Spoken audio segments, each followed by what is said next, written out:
Parameter of law के इस channel में मैं आपका हार्टली वेलकम करता हूं। मैं आपका मित्र अशोक कुमार शर्मा, रिटायर्ड न्यायाधीश।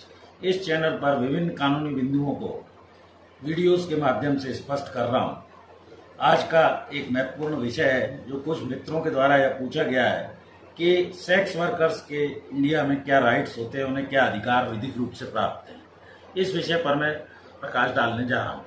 मित्रों, जैसा कि आप जानते हैं कि पुराने समय में हर जिले में, राज्य के जिलों में कहीं न कहीं कुछ वेश्यावृत्ति को करने वाली महिलाएं इशारे के द्वारा ग्राहकों को अपनी ओर आकर्षित करती थी और उनके बहकाने फुसलाने पर वो कई पुरुष उनके यहाँ वेश्यावृत्ति करने चले जाते थे। जबकि अभी कुछ ही दिनों पूर्व माननीय सर्वोच्च न्यायालय ने हमारे भारत के संविधान की व्याख्या करते हुए Buddhadev Karmaskar versus state of West Bengal के मामले में ये कहा कि आर्टिकल 21 के तहत उस केस में गरीबी और पॉवर्टी के कारण से वो महिला प्रोस्टिट्यूशन कर रही थी, तो ये कहा गया कि इनको व्यावसायिक प्रशिक्षण दिया जाए राज्य के द्वारा और खुलेआम ये वेश्यालय या प्रोस्टिट्यूट न चलाए जाएं। इस तरह का कोई ट्रेनिंग प्रोग्राम गवर्नमेंट सुनिश्चित करे।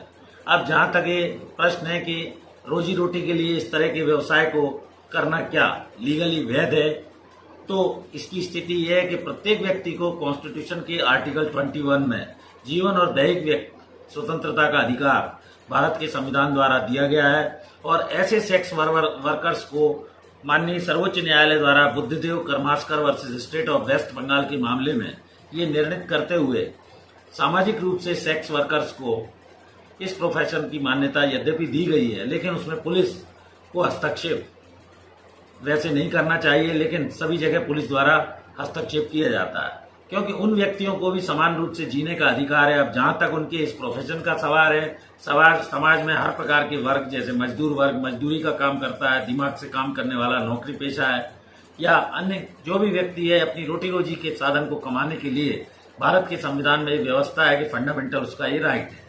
समान रूप से जीने के अधिकार के तहत सेक्स वर्कर्स को ये Buddhadev Karmaskar versus state of West Bengal के केस की मान्यता इसमें सेक्स वर्कर्स को दी गई और उन्हें भी इज्जत से जीने का अधिकार होना बतलाया गया।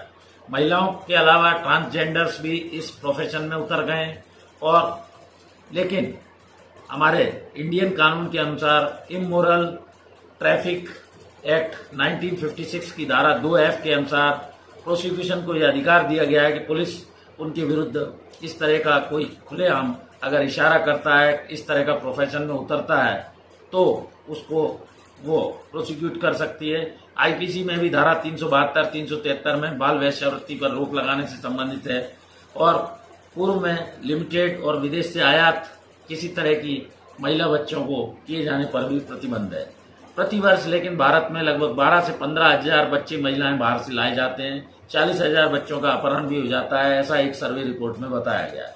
तो ऐसी स्थिति में यद्यपि उन्हें फंडामेंटल राइट होना माननीय सर्वोच्च न्यायालय द्वारा कहा गया है, लेकिन इससे समाज की जो स्थिति है वो निश्चित तौर पर खराब होती है क्योंकि किसी भी प्रोफेशन को या व्यवसाय को यदि समाज की निगाह में वो गंदा या खराब है तो इससे बचना ही उचित होगा।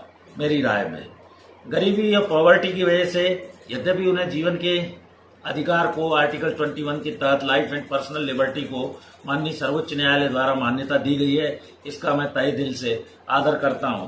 लेकिन व्यावसायिक प्रशिक्षण राज्य उन्हें दे और खुलेआम वेश्यालय या प्रोसेसर नहीं चलाया जाएगा, ऐसी व्यवस्था इमोरल ट्रैफिक एक्ट में की गई है। इस तरह के व्यवसाय के लिए किसी को खरीदा नहीं जाएगा, प्रेरित नहीं किया जाएगा, चुपचाप इस तरह के कार्य को नहीं किया जाएगा।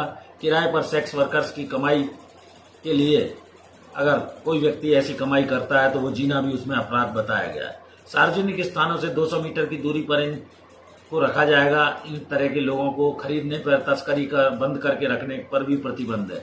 इसीलिए पुलिस द्वारा ऐसे अवैधानिक तरीके से चलने वाले वेश्यालय, चकला आदि पर रोक लगाने की कार्यवाही वैधानिक तौर पर की जाती है। सेक्स वर्कर्स द्वारा किसी भी व्यक्ति को अपनी ओर इशारे द्वारा आमंत्रित करने पर भी मनाही लगाई गई है और इस प्रकार की कार्यवाही या इस तरह के अपराधों को करने पर दंड भी निर्धारित है भारतीय दंड संहिता के अंतर्गत। लेकिन भारत में इतनी कठिनाई है कि यह आसानी से यह व्यवसाय, यद्यपि माननीय सर्वोच्च न्यायालय द्वारा दी गई रूलिंग के तहत उसको व्यावसायिक प्रशिक्षण के बाद मान्यता देने की बात कही गई है, लेकिन अभी समाज इस मान्यता को सामाजिक मान्यता के रूप में स्वीकार करने की स्थिति में नहीं है, क्योंकि हमारा भारत पूर्व से सामाजिक प्रथाओं, कस्टम्स और उनसे बंधा हुआ है। तो ऐसी स्थिति में कुछ मित्रों के द्वारा पूछे गए इस प्रश्न का जवाब मैंने इस वीडियो में देने का प्रयास किया है। आपके अपने व्यू हो सकते हैं, आपकी अपनी मान्यता हो सकती है। ऐसी स्थिति में rights of sex workers in India को यद्यपि माननीय सर्वोच्च न्यायालय द्वारा ये कहा गया है कि वो व्यावसायिक प्रशिक्षण देकर उसकी रोटी रोजी का अधिकार है, लेकिन अभी इस मान्यता को स्वीकार करने में हमारे भारतवासियों को बहुत अधिक समय लगेगा।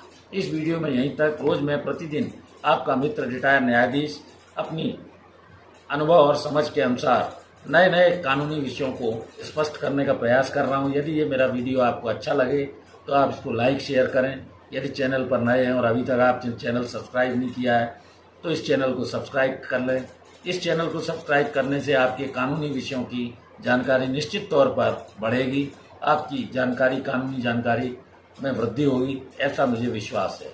इस वीडियो में यहीं तक। कल फिर मिलते हैं नए वीडियो के साथ। Thank you for watching this video. नमस्कार।